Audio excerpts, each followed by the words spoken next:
Welcome to my scientifically informed insider look at mental health topics. If you find this video to be interesting or helpful, please like it and subscribe to my channel. Hello, this is Dr. Grande. Today's question asks about the Gypsy Rose Blanchard case, and specifically, was Gypsy Rose manipulative in this murder case? And another question here that's kind of in line with that is, did Nicholas Godejohn get a fair sentence? So essentially, was he manipulated? And should that have been factored in more in terms of his sentence? So I'm going to look at these angles. I'll start off with a brief summary. Before I get to that, these are real people I'll be talking about, so it's important to mention I won't be diagnosing anybody, just speculating what could have happened in a situation like this, based on the information that's available. And when talking about the information available, I spoke about this before in another video, I'm not really happy about all the sources of information on this case. We have a lot of people making different statements, and the statements are really not corroborated. So I put this together based on the sources, I think, in a way that makes sense, and I'll put those references in the description for this video. So when looking at the timeline here, just really quickly, of this case, I'll give a brief summary of this case, as I mentioned. We see three major players. Gypsy Rose Blanchard, 23-year-old female at the time of the murder. Her mother, Dee Dee Blanchard, a 48-year-old female. And Gypsy Rose Blanchard's boyfriend, Nicholas Godejohn, who was 26 at the time of the murder. So from the point of view of an outside observer, the case starts on the night of June 14, 2015. This is when the police discovered the body of Dee Dee Blanchard, and it was apparent when they discovered her that she had been stabbed to death. The following day, Gypsy Rose Blanchard and Nicholas Godejohn, her boyfriend, were apprehended in Wisconsin. They were taken into custody, and they confessed to the murder.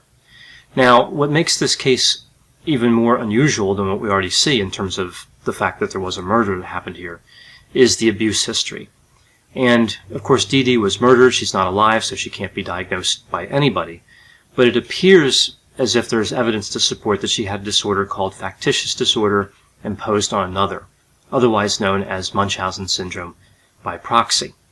And this is a disorder where somebody essentially abuses another person for some sort of internal gratification, not for money or other external gain. Although Dee Dee did gain money, so it makes it a little more complex here. But in general, many people look at the behavior she demonstrated and believe it does line up fairly well with Münchausen Syndrome by Proxy. I covered this in a prior video. So we see that Dee Dee claimed that Gypsy Rose had a number of medical conditions like muscular dystrophy, asthma, seizures, but the physicians couldn't find anything wrong. But Dee Dee kept insisting something was wrong. And it appears that Gypsy Rose made several efforts to escape, to develop relationships, but Dee Dee threatened her. So it seems like closer to the time the murder happened, Gypsy Rose did believe that she had limited options in terms of seeking help, like going to the police or going to friends or family or anybody like that. She looked at her world as very narrow based on the abuse that she endured at the hands of Dee Dee Blanchard. Now in 2012, Gypsy Rose met Nicholas Godejohn. They became boyfriend and girlfriend. He had a criminal record for indecent exposure, but he also had charges of carrying a concealed deadly weapon. It was a knife, and disorderly conduct. So we don't see any record, I'm not aware of any record of a conviction on those charges, but he was charged with those crimes. All the crimes stem from the same incident that resulted in the indecent exposure conviction. He also had a history of mental illness, which we find out kind of later on in the story was Autism Spectrum Disorder. Now, an interesting aspect of Gypsy Rose and Nicholas's relationship was that it was highly sexually explicit, even involving BDSM. So it wasn't really a typical kind of romantic relationship that started off slowly and progressed slowly. This was a rapid progression into sexually explicit content. Now, this relationship continued for a while, and eventually the pair started developing their plan to kill Dee Dee Blanchard. So in 2015, of course, we see that Godejohn went to the Blanchard house. Gypsy allegedly gave him a knife, but we also see another story where he stole the knife from a store. It's not really clear how he got the knife, but one thing that is clear, he did stab Dee Dee in her sleep several times, and before he stabbed her to death, he contemplated sexually assaulting her. Now, it turns out he didn't do that, but he thought about it. And this becomes more important later when I talk about the manipulation and the sentencing of Nicholas Godejohn. Now, in 2016, Gypsy Rose accepted a plea bargain where she was sentenced to 10 years. She may not serve that entire sentence. In 2019, Nicholas Godejohn was sentenced to life in prison without the possibility of parole. Now, not all life prison sentences involve not having a chance of parole, and I'll talk about that a little later with the sentencing as well. But in this case, he did receive a life term with no possibility of parole. So this brings me to these two questions because they're kind of woven together. Was the sentence of Nicholas Godejohn fair, and what role did manipulation play in his actions, if any? So before, when I did a video about Gypsy Rose, I talked about several questions. I'm going to ask some of the same questions in this video, except from the perspective of Nicholas Godejohn, and I have some additional questions as well, of course, to address the manipulation piece and the sentencing piece specifically for him. So with the first question we see, did he plan this murder? So did he involve himself in a premeditated murder? And the answer is yes. He had many opportunities to stop. He traveled a long distance to commit the murder from Wisconsin to Missouri. He had a lot of time to think about it, and he admitted that he did stop to think about it before he killed Dee Dee Blanchard. The next question here would be, did he believe that Gypsy Rose was trapped? So she may have believed, and it seems reasonable to think that she believed, that she could not escape and that she had no recourse to law enforcement. But did Nicholas Godejohn believe that? Well, it seems like he should not have believed that. He wasn't abused, so in theory, his perspective would be more objective. The contacting of law enforcement was an option he specifically indicated to Gypsy Rose, and she turned him down. So he knew that was an option. They also could have sought an attorney, a social worker, a counselor, gone to a hospital. There were a lot of different options they had, and specifically from the perspective of Nicholas Godejohn, he was aware these options were available. So this brings me to the manipulation component of this in terms of answering this question about, was Nicholas Godejohn manipulated? Well, in order for somebody to be manipulated, it takes two people. It takes somebody who's manipulating and somebody who is potentially vulnerable to be manipulated in some sense. So if somebody was not vulnerable at all, they wouldn't be manipulated. Now, some manipulators are so good that they can overcome a lot of resistance to manipulation. So is Gypsy Rose a good manipulator? Was Nicholas Godejohn easily manipulated? Or what combination of these two aspects was present? Now we see that Gypsy Rose may have learned how to manipulate people from Dee Dee Blanchard. Dee Dee was highly manipulative if she in fact had Münchausen Syndrome by proxy. The trick is here, though, that Gypsy Rose expressed her manipulative abilities much different than we see with Dee Dee. So Dee Dee was directly abusive and tried to make Gypsy Rose appear ill when she wasn't to gain sympathy, and Gypsy Rose used a romantic relationship to involve somebody in murder. So both are types of manipulation, but they're expressed differently. But still, as I mentioned, Gypsy Rose could have learned how to manipulate from Dee Dee Blanchard. Now, Gypsy said that she didn't know how the plans that Nicholas Godejohn and her developed escalated to murder. So they had talked about a lot of plans, escape options, and she said she's not sure how that ended up in a discussion about murder. That doesn't really seem to ring true. When somebody's talking about murder, it kind of, I think, is reasonable that they remember who brought that up first, who had that idea first. It's not like two people can be casually talking and then a few minutes later they find themselves talking about a first-degree murder plot and then they wonder what happened. That's not how murder plots work. So that seems to point toward maybe a manipulative component. Again, perhaps learned behavior. Gypsy said she never thought that Godejohn was capable of murder. She said that she honestly believed he would end up not doing it. And I wonder at what point she said she was thinking about that. When she handed him the knife, or when he stole the knife and came into her house? Did she really believe that he was going to walk into Dee Dee Blanchard's room and not stab her to death? Again, that doesn't really seem to ring true and seems more consistent with somebody who's trying to be manipulative. Now later on we see that Gypsy Rose did admit to planning the murder. Now she still says she planned it with Nicholas Godejohn, like they're both part of it. But again, we see inconsistent stories here, even from Gypsy Rose. So on the other side of the coin here we have Nicholas Godejohn's potential vulnerability. Now he has Autism Spectrum Disorder, And there's a lot of disagreement about the severity. This was brought up at the trial, whether it's level 1 or level 2. I'll talk about that a little later. But autism spectrum disorder could have played a part. It could have made it so he was a little bit easier to manipulate. And he did say after the murder that he felt manipulated and used. And he also kind of made it seem like he really didn't want to be involved in the murder and he had to be convinced. And it seems like the major convincing elements were these ideas that Gypsy Rose could not escape and that it's the only way they could be together. So he indicated that he committed the murder not only to free Gypsy Rose from Dee Dee Blanchard, but because it's the only way that he could be with her. So he actually stated again after the murder that he believed he saved Gypsy Rose's life by committing this murder.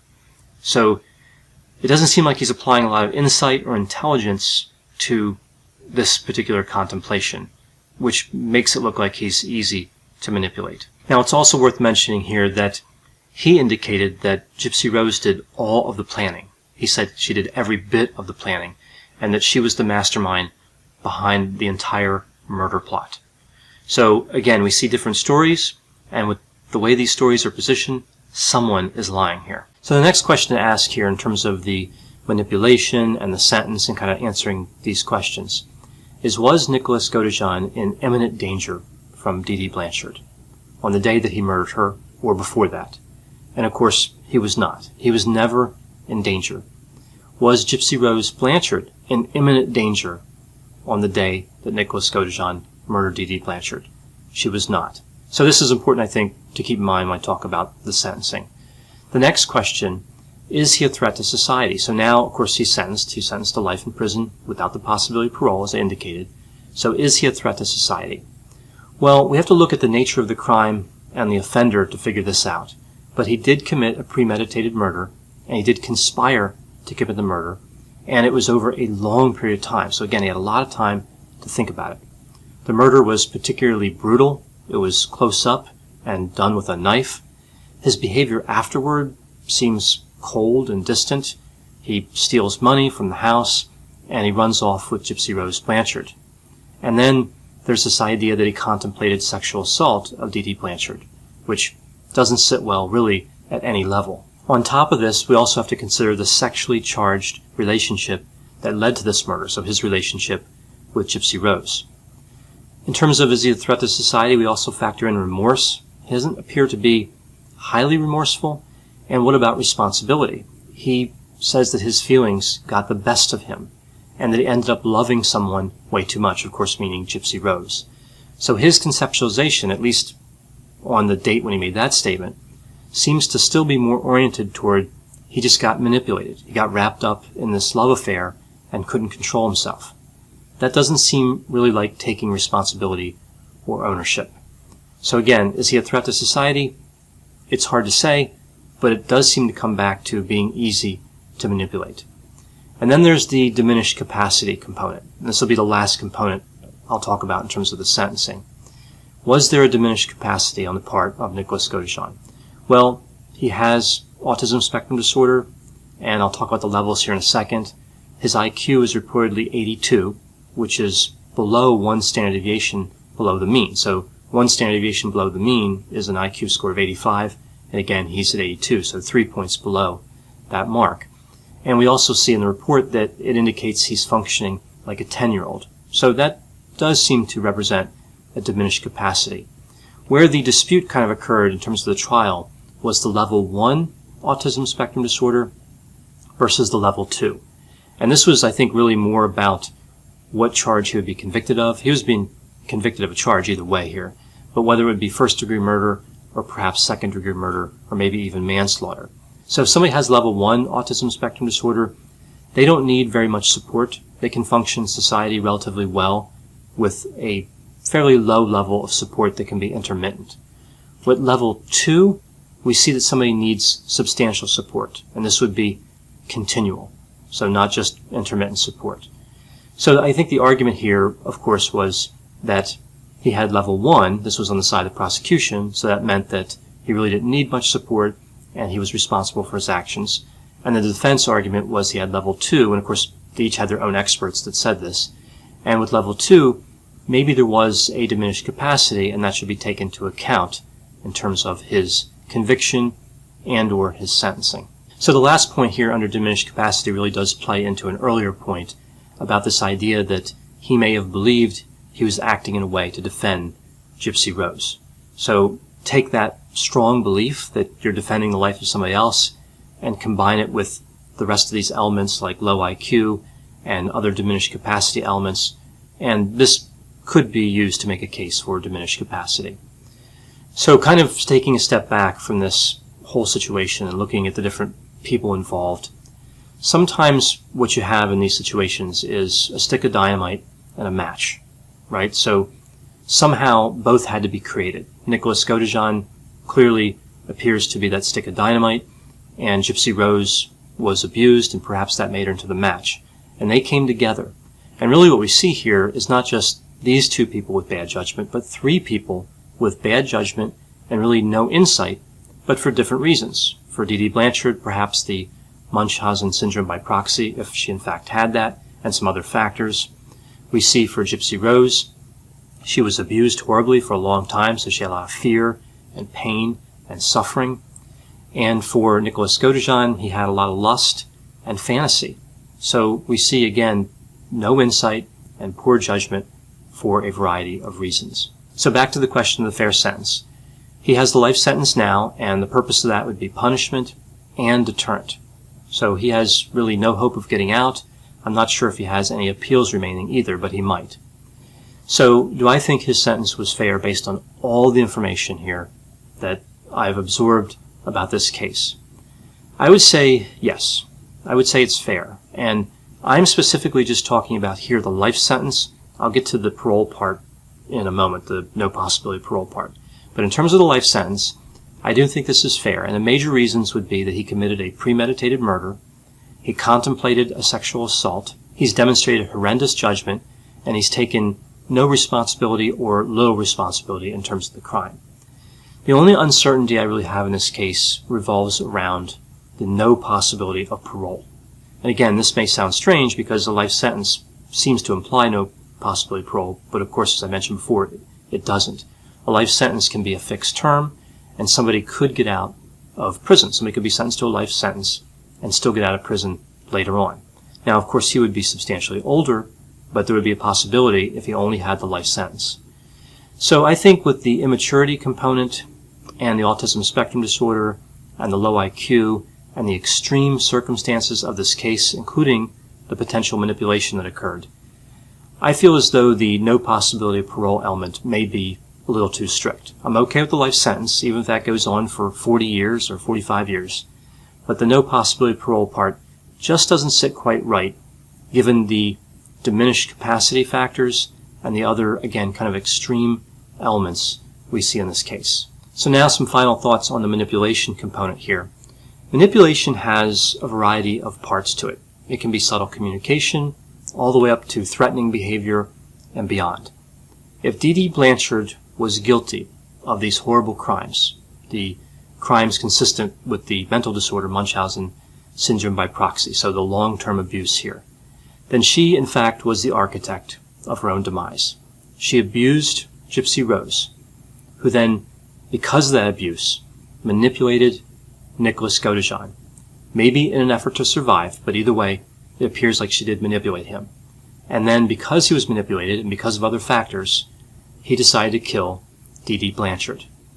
So we really have to look at situations like this and say, ultimately, who has the freedom here? Who had the freedom to make a variety of choices?